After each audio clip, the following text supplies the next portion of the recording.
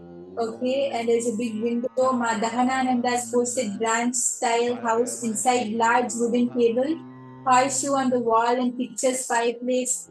Okay, yes, many participants have posted. That's great. Ma Priyatma Swarupini has posted. As soon as you enter in the house, it has a living room. And okay, yes, so many people have posted. That's great. So now we are going to be moving on to the answer. If anyone else has to post, you can quickly post, because whatever is posted before the answer is projected will only be counted. Yes, Mayogamalar has posted. Dahanananda has posted. Ma Priyatma Surupini has posted. Okay, that's great. Yes, Ma Heidi, did Swamiji show you anything? I could see many other participants were also manifesting. Ma Agama Priya, Ma is big. All of you can also post what Swamiji showed. I could see that many of you were intensely participating.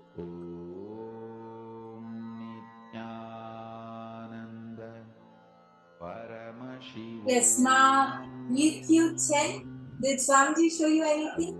You can post what Swamiji showed you. Yes, Ma Hongzu has posted a nice long description, a sunny and bright white wall. There's wooden dining table, a cloth with flowers, leaves, patterns. Okay, yes. So now we are going to be moving on to the answer.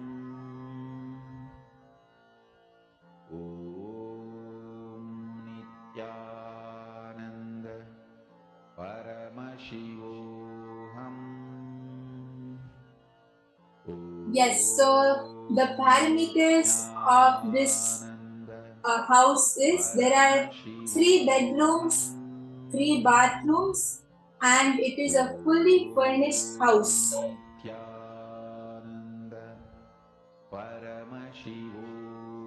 Okay, yes, so there are 3 bedrooms and there is 1 bathroom. Yes, I'm sorry for that. There is 1 bathroom and it is a fully furnished house. Yes, so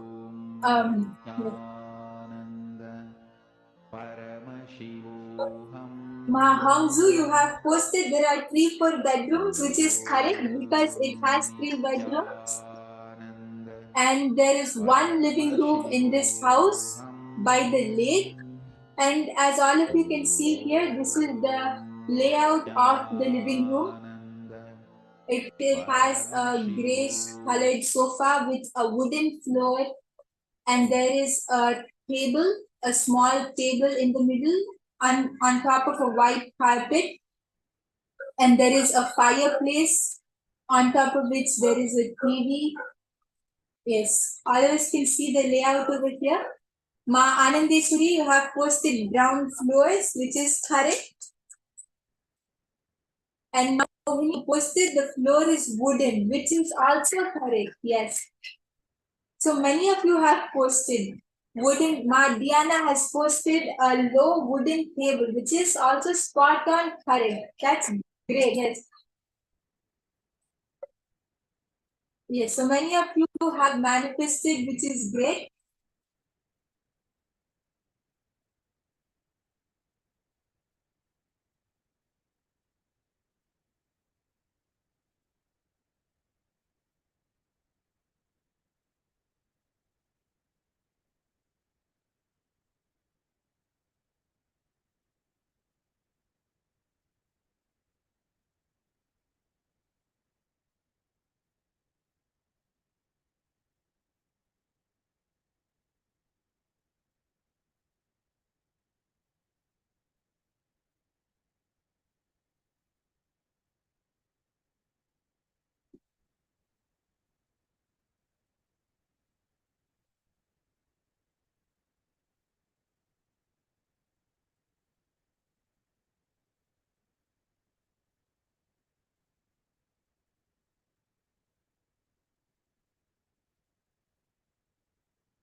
Yes, so it was so nice to see that so many of you have manifested in this round.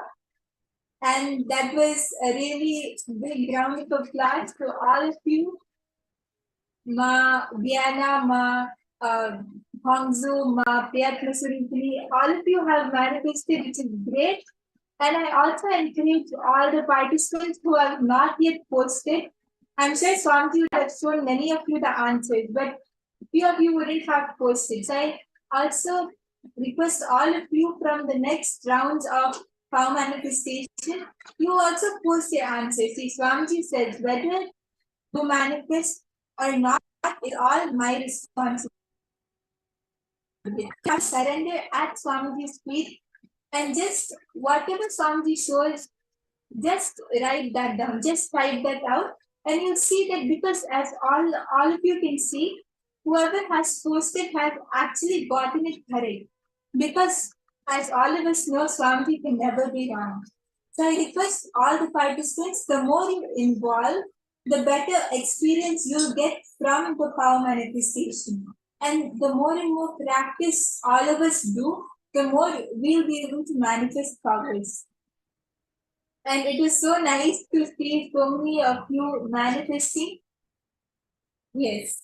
So I'm sure all of you would have very beautiful experience from this session.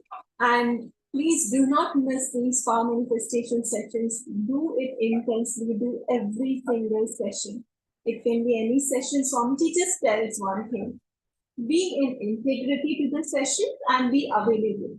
So when you are present for each session throughout the day, you will see the breakthrough happening for you.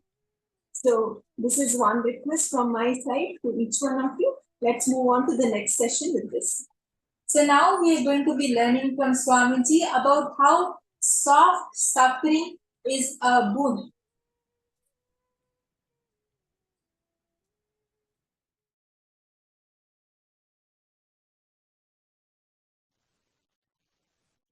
Listen intensely. Life is neither suffering nor joy. Life is neither pain nor pleasure. Life has to be triggered inside you from the great cosmic truths of the parallel universe. That's all.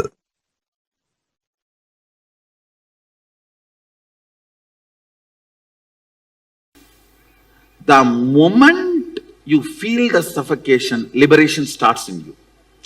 Okay. It is like a gold touching the mercury. The moment gold and mercury comes in contact, gold starts melting. Okay. Same way, the moment you feel the suffocation, it starts melting.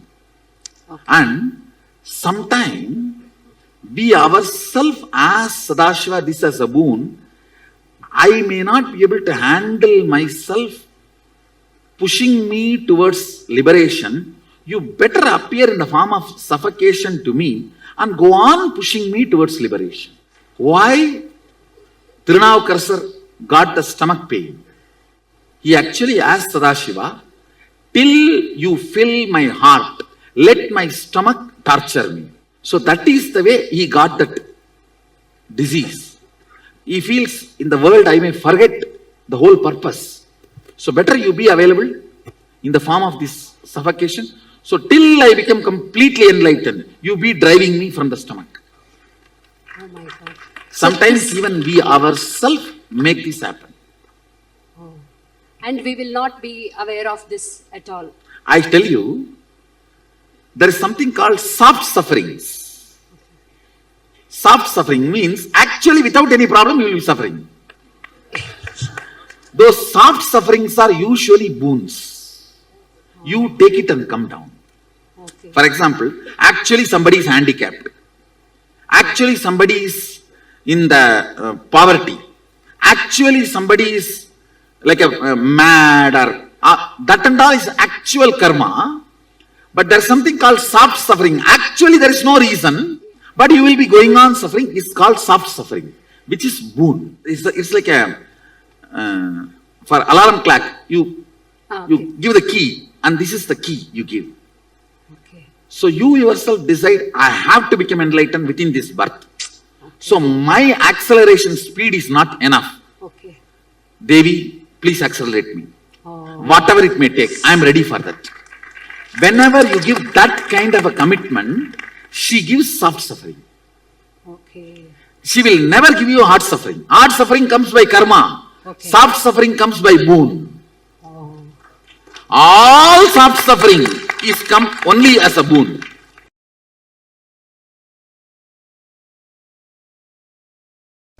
If I have the body which gets tired,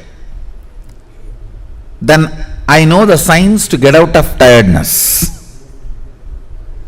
Understand? What do you mean by saying your body gets tired? Then you know there is a space where you are not tired. When you know there is a space where you are not tired, you know now there is a space where you are not tired and where you are tired. Now, it's only a simple science we need to manifest, where we are not tired. You may just have to find out the basic secrets. What keeps me not tired? Physically simple things, pitta. I tell you, almost 99% of your tiredness, boredom, depression, all are physical problems, not mental. Actually, if you are depressed, the best way to get out of depression is tell 2-3 people to torture you. No, really. When you have a real problem, you will not create this soft suffering. You just need a strong 2-3 people to torture you. Then the whole problem will be solved. Because there is no suffering from outside, you just go on torture yourself. Soft suffering is luxurious suffering. It is like the fellows who don't do hard work, the fellows who don't walk to go and buy vegetables in their real life, try to run on the cycle which does not move from one place. Soft suffering is the luxurious replacement of the real suffering. When you do not have the real one and you want to have that pavam feeling, enjoying pavam feeling is pavi. Who is papi? Who enjoys the pavam feeling, who cherishes the victimhood, is sinner.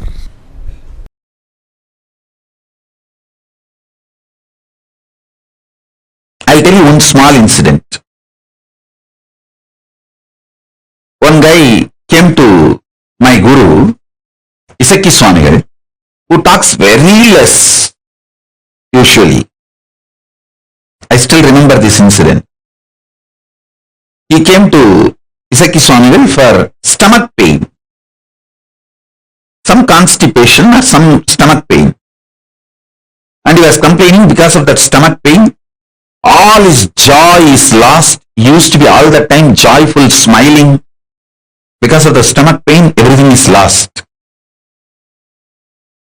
Isaki Swami just gave a little vibhuti and asked him, apply it on your stomach and sleep. Come back after 24 hours. That guy was filled with doubt and frustration, saying, oh, I am suffering with this stomach pain for last 8 years and you are giving me little vibhuti and asking me to apply it on the stomach, not even giving something for me to take inside as the medicine. In Indian villages I have seen, only if you do big treatment, you are a big doctor. You have to make that fellow lie down, put many injection. and if possible even IV, if you do big, then you become a big doctor. Iseki Swamigal is a Hindu doctor, Hindu Vaidya. He knows all the methodology, even modern medicine. He used to even give injections if needed. He has made himself as a self-taught. Even in modern medicine, of course, the traditional Vaidya Shastra he learnt from his Guru Parampara, very traditional way. Anyhow, he gave this Vibhuti. That guy was ranting, but his Swami did not answer, he just kept quiet. That fellow went and tried applying on the stomach and sleeping as usual, as it is supposed to happen. He became alright, completely alright. Not only the stomach pain disappeared, the bleeding he used to have stopped.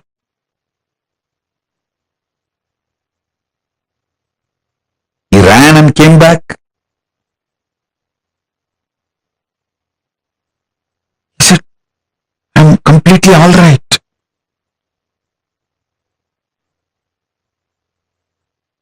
But still there is no joy in his face.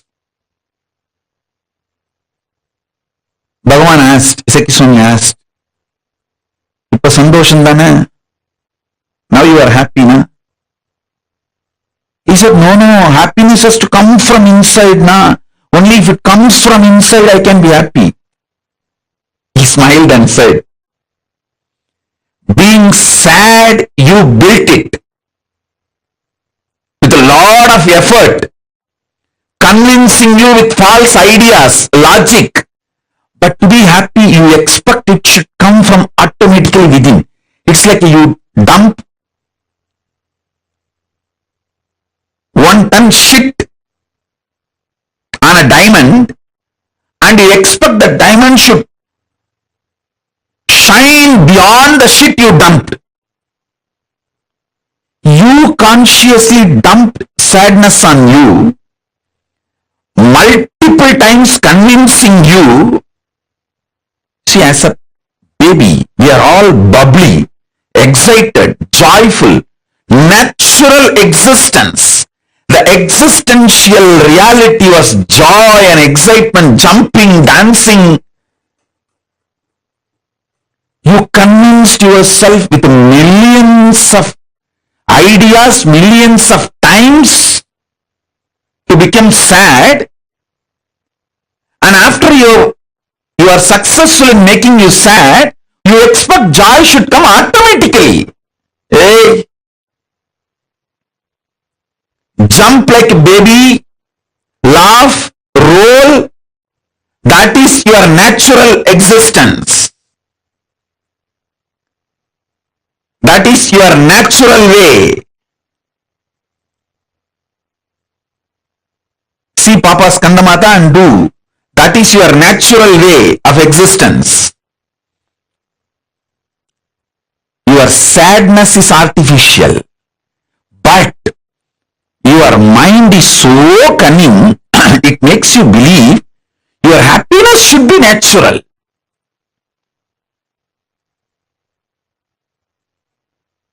Your happiness is natural, but you dumped so much sadness on you, you made your sadness like natural. That natural, you have to break it and reclaim your joy as natural.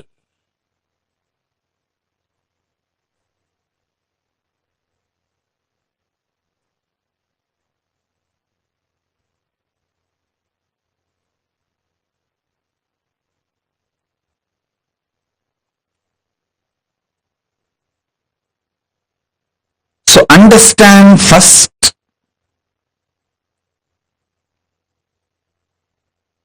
your joy, jumping, excited, inspired state is your nature. You made it disappear from your life and you made sadness natural. So now it is your responsibility to reclaim your original nature and jump. That's what they call it. They say in English, there's a proverb, fake it till you make it. You don't even need to fake it. It is your original status. Jump, dance, it's your original status.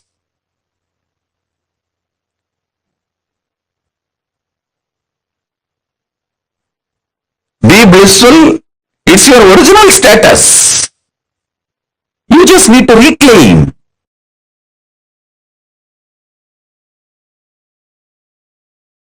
Actually, in reality,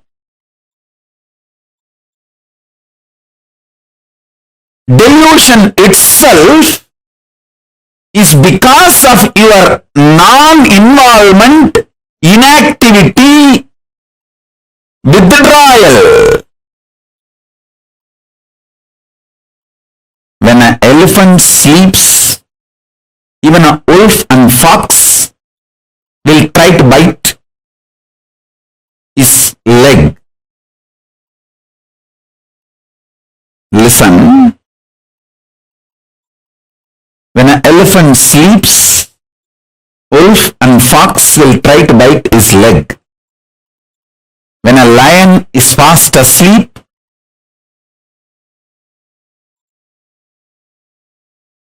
even wolves and foxes will try to eat the meat. Listen carefully. I'll repeat. Because the lion is sleeping, wolves and foxes get the courage to come near the lion, try to eat the leftover meat. Because the elephant is sleeping, wolves and foxes will try to come and bite the feet of the elephant, try to take a bite. Because you are not involved with yourself, even your delusion is invited upon you. Listen. Why you have nightmare? Because you fell into the lower conscious identity. Your decision to fall into the lower conscious identity naturally invites nightmare in you. Your decision to wake up to the higher identity not only will throw away the nightmare, it can throw away all delusions and illusions.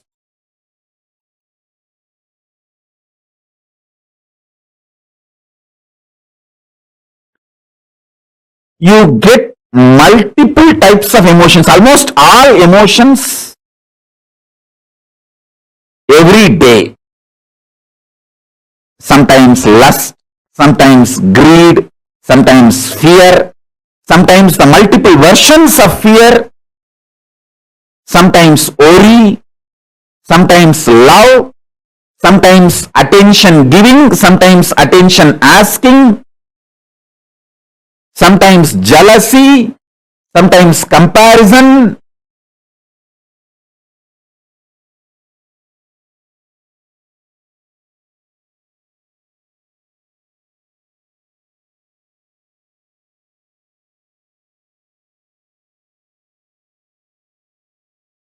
Various emotions, sometimes the willpower, sometimes arrogance, sometimes frustration, different emotions. I can describe all kinds of emotions you get. But logically, through your conscious decision, the thought currents or emotions which you cherish stays inside you and starts getting fermented. The good news is, no emotion gets fermented inside you. No fermentation of emotions happens inside you without your conscious support. You should understand that.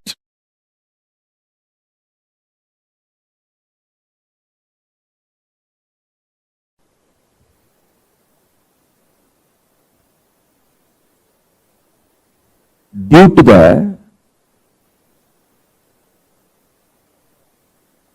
unconscious lifestyle, you collect many addictive patterns and empower them with your parasites. And those parasites nicely getting empowered, sitting inside you, literally not just rule your life, ruin your life. Haritaki is the most beautiful way to get rid of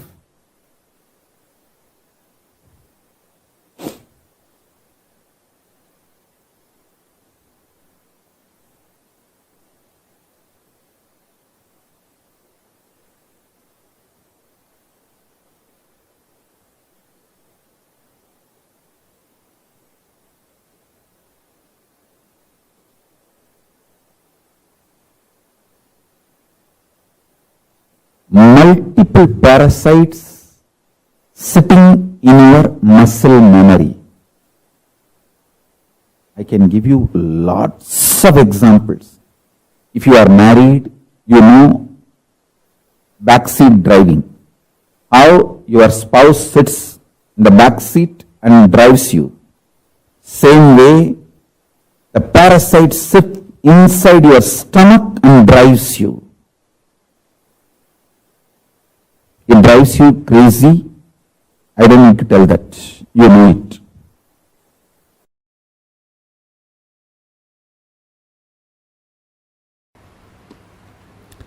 You are not negligible part of the existence.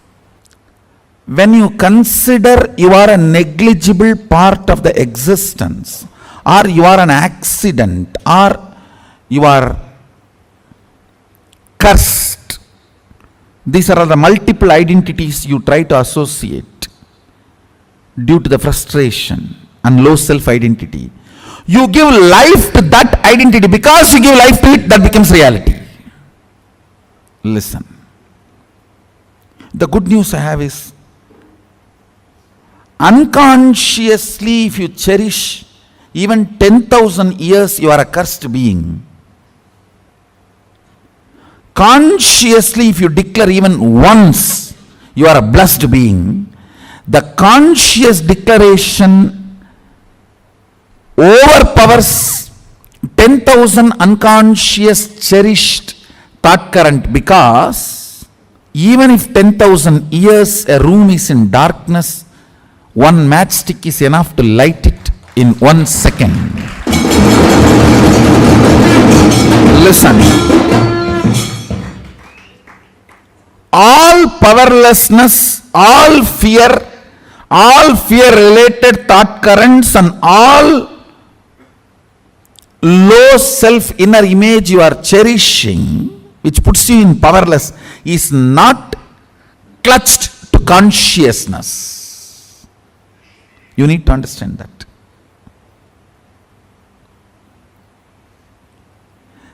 They are all there indirectly receiving or sucking the energy from consciousness, but they are not supported by consciousness. That is why the asuras, how much ever powers they may get, finally they do not exist.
Paramashiva's message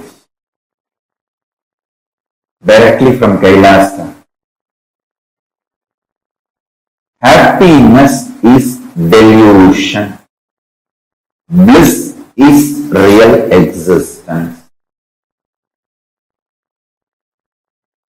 Whoever asks you to pursue happiness is deluding you.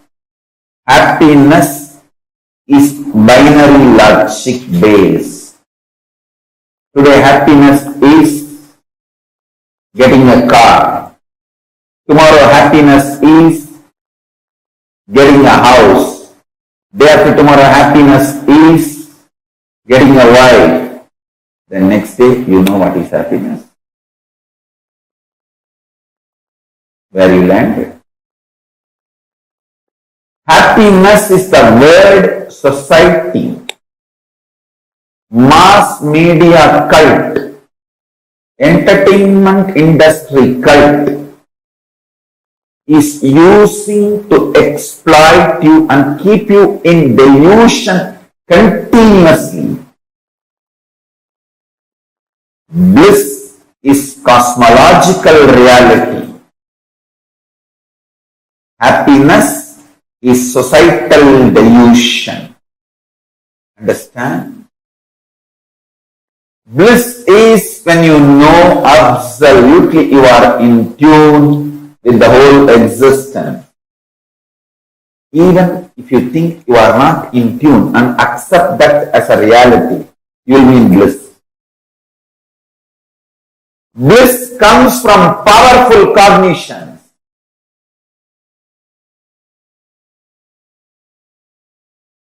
Happiness comes from the opinions of the people who make you powerless and those powerless cognitions. I tell you.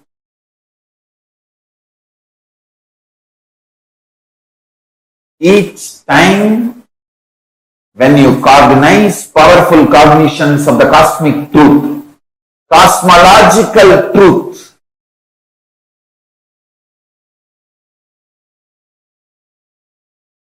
truths as per cosmic logic,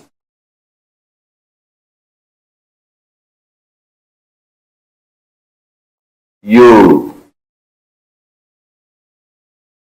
manifest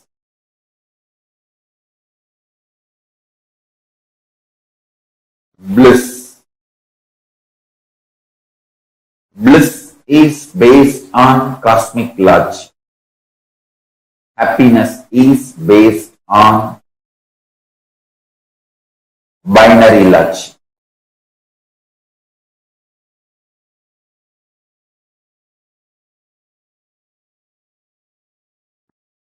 Society keeps you deluded with the idea of happiness.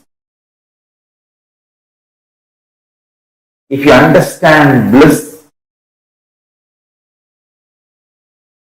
and it is too easy to start experiencing bliss. It is not at all difficult. I am telling you.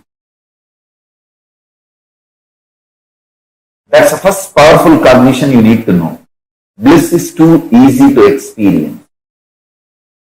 That is why society never wants you to experience bliss, because bliss liberates you, makes you independent of exploitative grid-based lifestyle.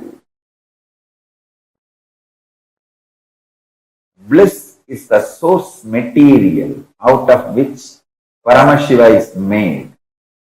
Actually, bliss is the source material out of which this whole universe is made. Nandam brahmeti navyajanat. Upanishad declares very clearly. Out of Ananda, the stuff called Ananda, this universe is made. Don't waste it without experiencing it. Annam brahmeti navyajanat. Annam na nindyat vratam. Pranam brahmeti. Mano brahmeti. Vijnanam brahmeti. Anandam Brahmeti. Taittiriya Upanishad. Actually, I am chanting the first lines of the different paragraphs. Taittiriya Upanishad very clearly declares Anandam Brahmeti Navyajanat.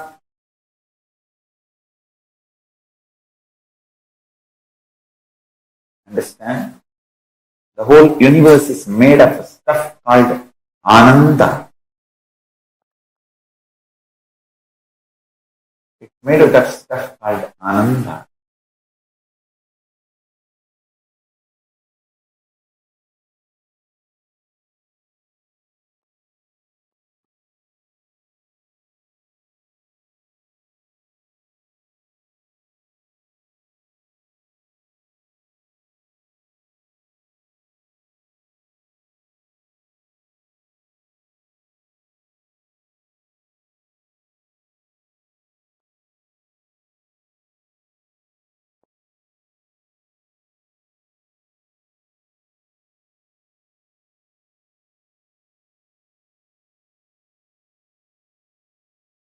Anandat eva kalvimani bhutani jayante.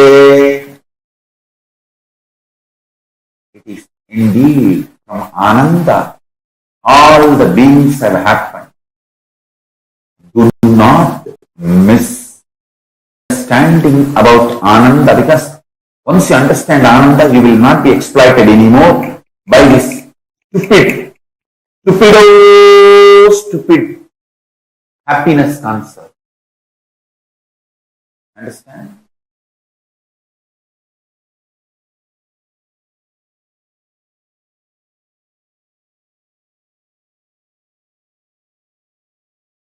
This happiness idea is inserted into you by the society or the mass media cult, entertainment industry cult, which wants to exploit you. They put the ideas like income, healthy life expectancy, social support, freedom, trust, all this. I tell you,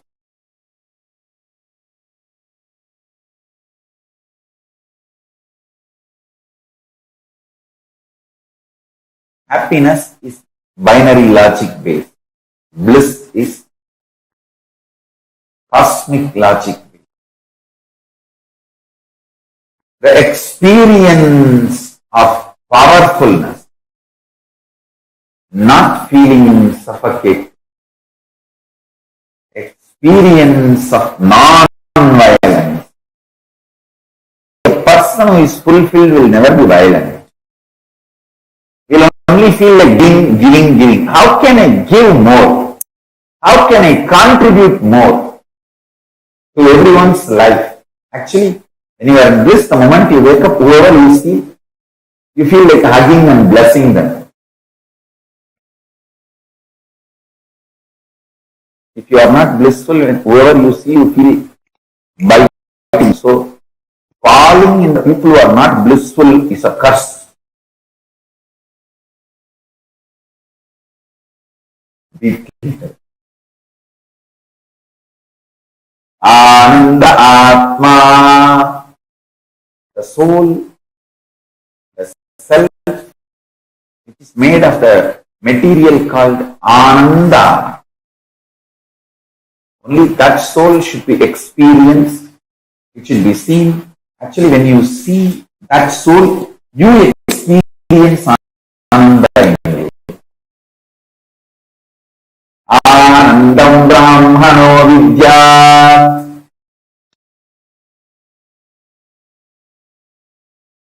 Bliss is the primary manifestation of Paramashivam. Anandam Brahmano Vidya.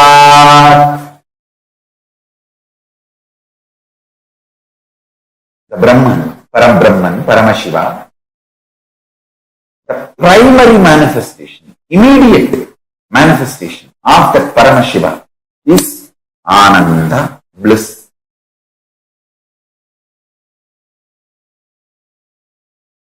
Understand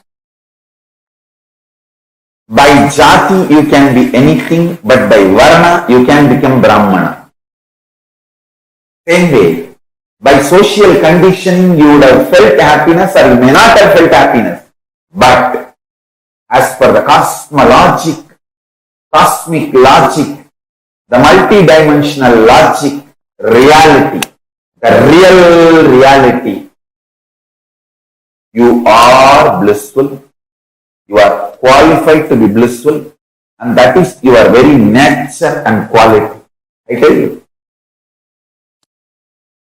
even if you think you are happy as per the society standard, you are not successful. That's more like a operation success patient died. Because you are happy as per others. Even if you are happy as per yourself, it is not eternal or permanent.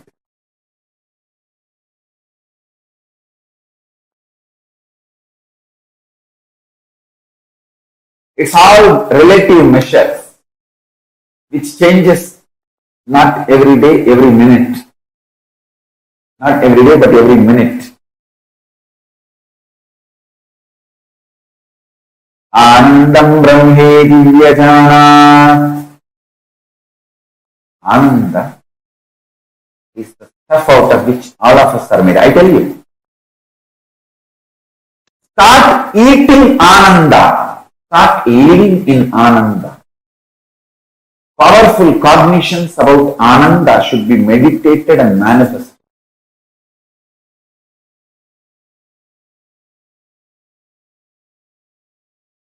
The pure truth I revealed now.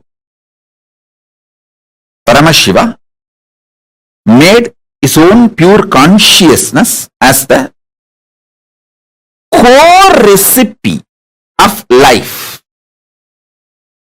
Then he added other many things. But the core recipe of life is his own consciousness. This is a pure truth. Now the applied truth, listen to this very carefully. Listen to this very carefully. First, this is the greatest news, best news. Second, listen. Eternal bliss, Nithya Ananda, is one of the core, inherent, innate quality of Paramashiva's consciousness. Understand one thing. My inexhaustible activism comes from absolute fulfillment and bliss, not from any discontentment. See, discontented fellow will be active but cannot have a large vision which can go on expanding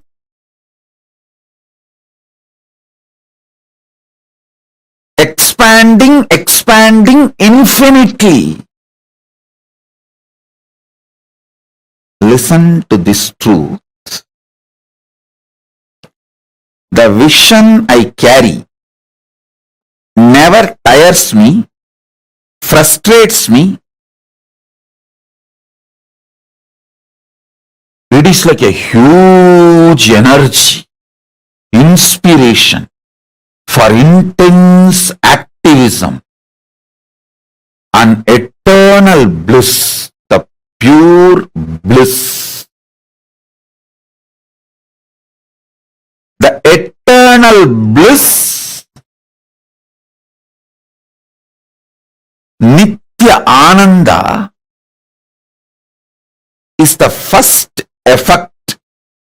The moment you cognize Paramashiva's consciousness is the recipe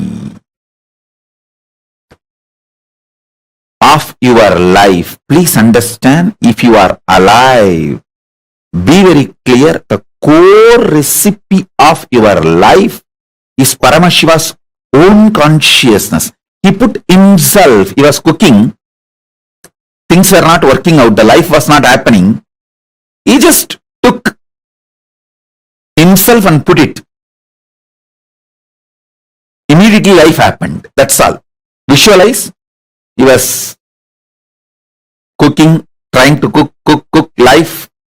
So many components here, but life was not happening. It was coming out like a sakra pongal, puliyodare, or so many other things came out, but life was not happening. He just smiled and put himself, his own consciousness. He just took his consciousness and put it. Immediately life happened. Listen.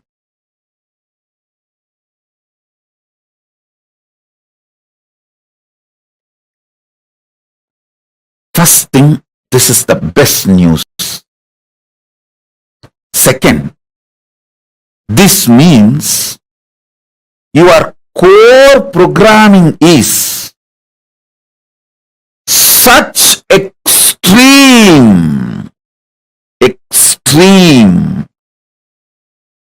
infinite, unending, Satchit Ananda Nithyanandam. Sat, you know,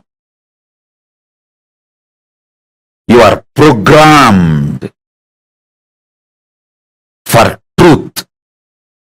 Sat, that is your core. Till you manifest that, you won't rest, because you are programmed for that.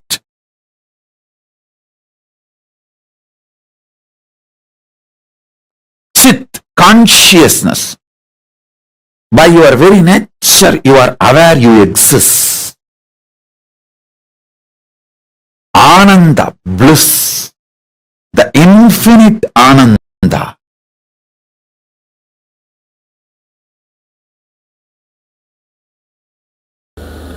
Now again I am going to give you some of the conclusions about you. Ask me conclusions about you. See, you have your own conclusions. I am tall, short, fat, lean,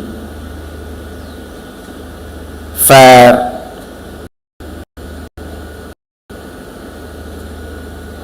dark. You have your own conclusions about you.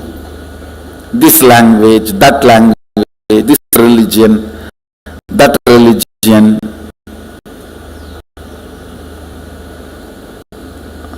This country, that country. This nationality is the stupidity taught to human beings. No, really. It's a conspiracy by politicians.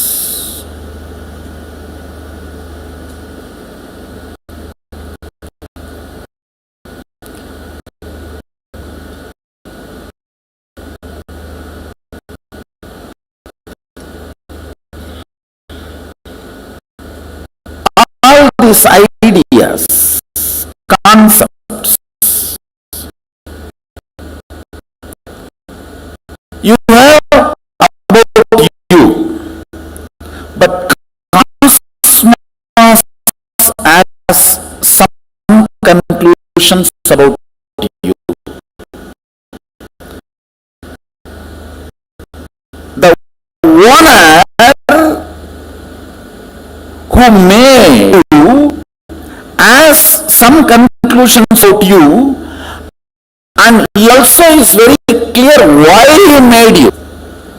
Let's try to put that software and see how we are functioning. That's all. The whole Atma Tattva is nothing but using the original owner's updated software to make the product function, and all it manifests. It's only your integrity to this conclusion required, nothing else.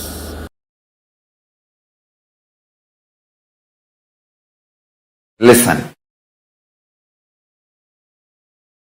The conscious principle, consciousness, conscioushood, Atmatva, the conscious compound, Tattva in you, in all of us, is not only beyond the Pancha Tattvas of Prithvi Tattva, Apu Tattva, Teyu Tattva, Vayu Tattva, Tattva means water element, air element, space element, the element in you, consciousness in you, Atma Tattva in you, not only on all these five, this empowers all these five.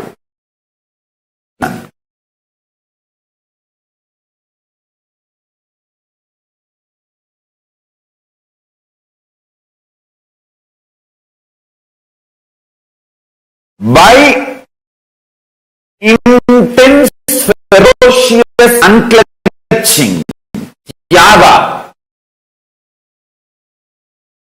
if you decide to remove the interferences and inferences, comes your Atma Tattva, that Yaga manifests as super in your being. Atma Tattva in you, conscious principle in you, Chit Shakti in you, conscious hood in you, consciousness in you, conscious element in you. All these words denote the same. Conscious element in you is not only beyond these five principles called earth element, earth element, water element, fire element, air element, space element. This Atma Tattva, conscious principle, empowers, gives life to all these five. Listen carefully. If you use unclutching, completion and Tyaga to stop all interferences and inferences of earth, water, fire, air, space elements on your Atma Tattva, on your conscious principle, you will manifest powers immediately. Listen. Pratyagatma Chaitanya Jakratam, individual conscious principle awakening, is not exclusive right for anyone. It is even for animals. It is granted. Understand? I tell you, the essence of what I am trying to convey.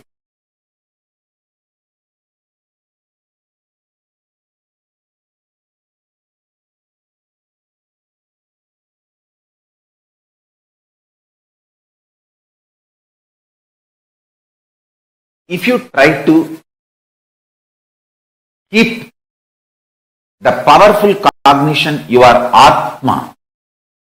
You are Atma Tattva. While you are eating, while you are sleeping, your body will not react like a normal human body. There will not be any body odor. There will not be any. The hangover of sleep, the effect of sleep on you.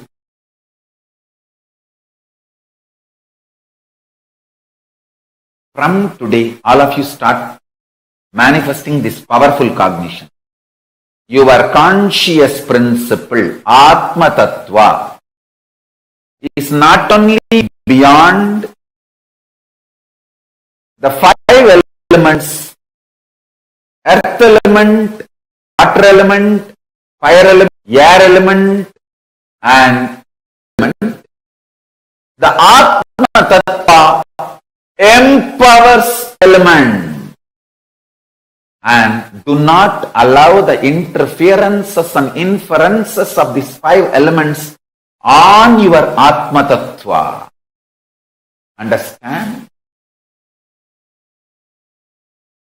If you just awaken your Atma Tattva, that's all. Immediately, Parabrahma, Parandama, Parameshwara, Paramashiva, Parashakti, all will manifest in you. All of them are waiting to manifest in you. You just need to say yes.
Paramashivanandam, the experience of bliss, the supreme bliss in our inner space, the space where you are raised out of all your pain and suffering and you experience that absolute Paramadvaita, the space of oneness.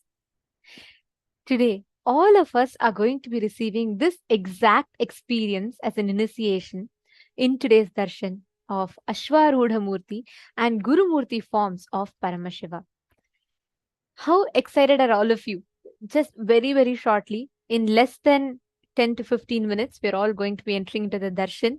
So how excited are you all for today's initiation? Today, we learned so many different aspects about what is pain, the 5 types of pain, and how pain and suffering is a delusion. And we learned about the Sahaja Samādhi, perpetual completion. And we all understood about the genesis of identity. What is completion? The science of completion, the power of reliving and relieving. And every one of us that are enjoying the sessions today, Yes, Ma Suzanne Davidson, that's right. Bringing on the bliss inside our inner space.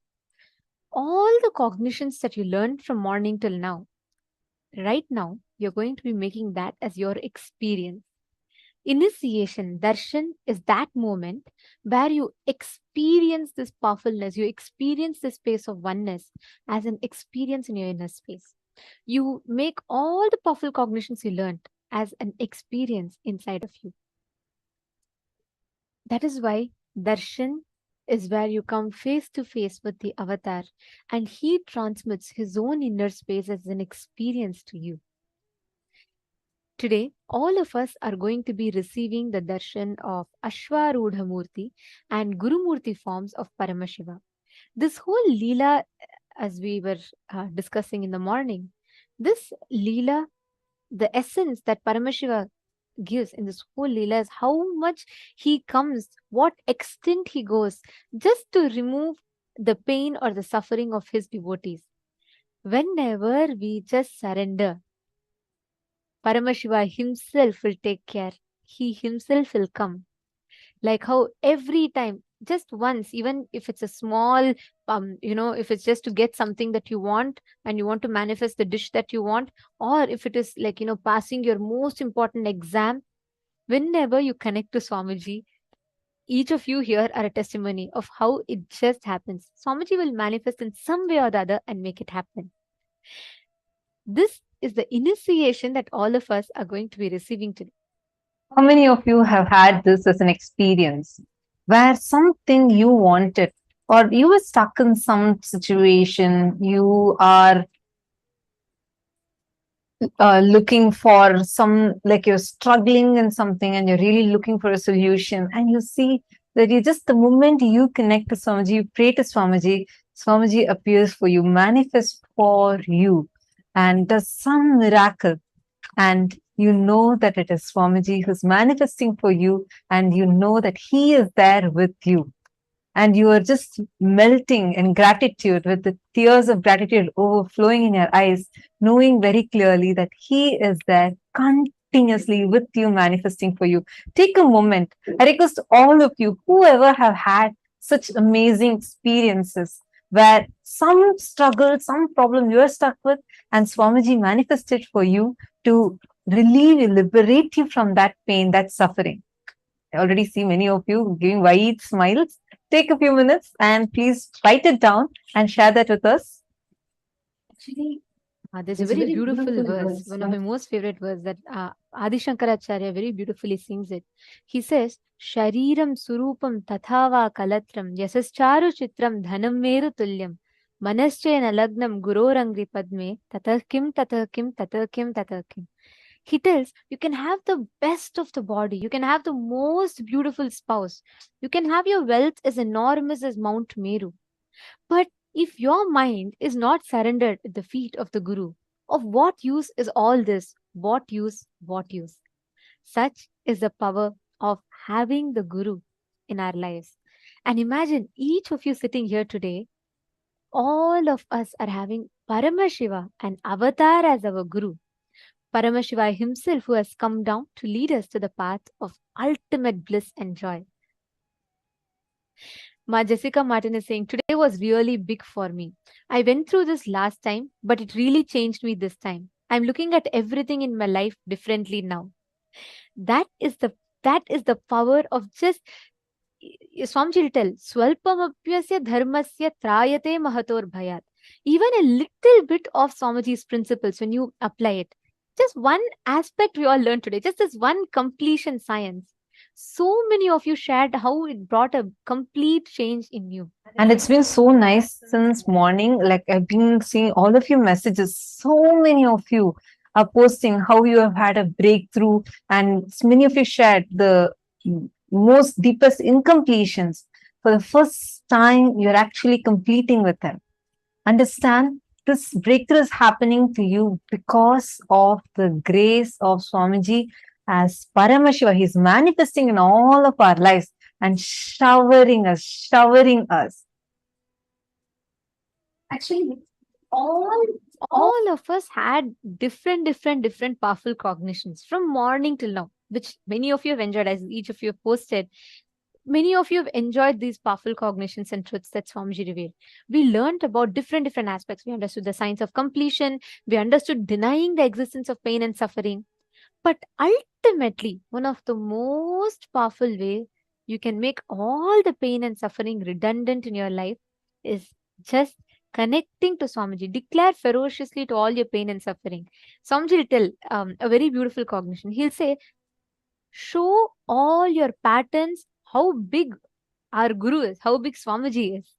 Don't show Swamiji how big your patterns are. That is a simple formula in life which can literally eradicate all the pain and suffering. And Swamiji, with absolute compassion, is making himself available just for this purpose today. Today's forms of Paramashiva as Ashwarudha Murti and Guru Murti, Swamiji will be initiating us, liberating us from all pain, suffering, obsessive compulsive patterns. All these patterns Swamiji will be completely liberating us from. So today, during the darshan, all of you can post all your prayers to Swamiji. Anything that you're suffering with, any pain in your life, just declare to Swamiji and offer it to Swamiji's feet. And Swamiji will take care of it. I'm seeing many messages also coming. Some of you are saying, Mohini Lata saying how she manifested, like Swamiji had manifested Bhagavad Gita book for her, and Mom Martha has posted about how miraculously Swamiji made sure her car started working. Wow. Mom Mihri also posted many miracles. So nice to see, read the miracles that actually in all the Zooms, we are just flooded. So many miracles after miracles after miracles. Many of you are posting. It's so lovely to see, understand. All of you are the living witnesses or people who have experienced this dimension where Paramashiva, see, a few thousand years back, for the sake of Manikka Vasagar, Paramashiva descended down and he came down as a chief of all the horses and played the Leela of Ashwarudha Murti. He came and sat under the tree, blessing Manika Vasagar, showering him with enlightenment as Guru Murti. And he played that whole Leela where he came down for Vandi and accepted her love and gave the whole world the experience of immense oneness. This, in every level, every step, where he himself he's just a prayer away from you, where he rushes and comes for the sake of the devotees and fulfills whatever we ask for and showers us with much more than what we asked for. And today, each of you are experiencing that very dimension where simple things, whether it was for, like Mami has posted, she just wanted someone to buy her house, and with Swamiji's blessings, exactly much more than what she wanted, it was showered upon her, where a person came and bought the house, which had not been selling for a very long time. And Ma Ankur Razdan also has posted a beautiful experiences. See, each one of you, how each of you is feeling like right now. You're saying, right, Ma Ankur, you have posted saying how that Swamiji is there continuously with you. Understand? Each one of you are experiencing this very dimension of Paramashiva manifesting for all of us. And this is the same form that all of us are going to be getting darshan of. Today's day, the deity that we are going to be receiving the darshan of is where out of immense compassion, Paramashiva just rushes down for his devotees. And he takes actually the story where he comes down for Vandi. He even takes the beating for the sake of her. And today that is the form, like where he takes all the struggles, pain, sufferings that you face on himself and liberates you from all those pains and suffering and graces us as Ashwaruda Murti and Guru Murti forms. Now we'll be chanting the Dhyana Shloka. अचल उपरि शृङ्गे शम्भुयोगासनस्तु धवलममलवर्णं चैव वक्त्रं त्रिनेत्रं करगतशुचिः सर्पपुस्तकज्ञानसमुद्रं मुनिनुतपदयुग्मं दक्षिणामूर्तिमीडे. The Guru's lotus eyes are represented by Hum, the individual manifest self, and Sa, the universal self. He is the divine cause of the universe. He, of his own being's independent will, manifests as effulgent cosmic rays into the finite world, and he embodies form to uplift the world. He is supremely free. His form is imperishable, manifested living deity. He is eternal and pervading. Meditate and be absorbed into the Guru's feet. Now, let us all get ready to receive this very darshan today. Please sit straight with your head, neck and spine in a straight line. Chant the Mahavakya. Om Nithyananda Paramashivoham. Paramashivoham. Om Nithyananda Paramashivoham. Om Nithyananda Paramashivoham. Om Nithyananda Paramashivoham.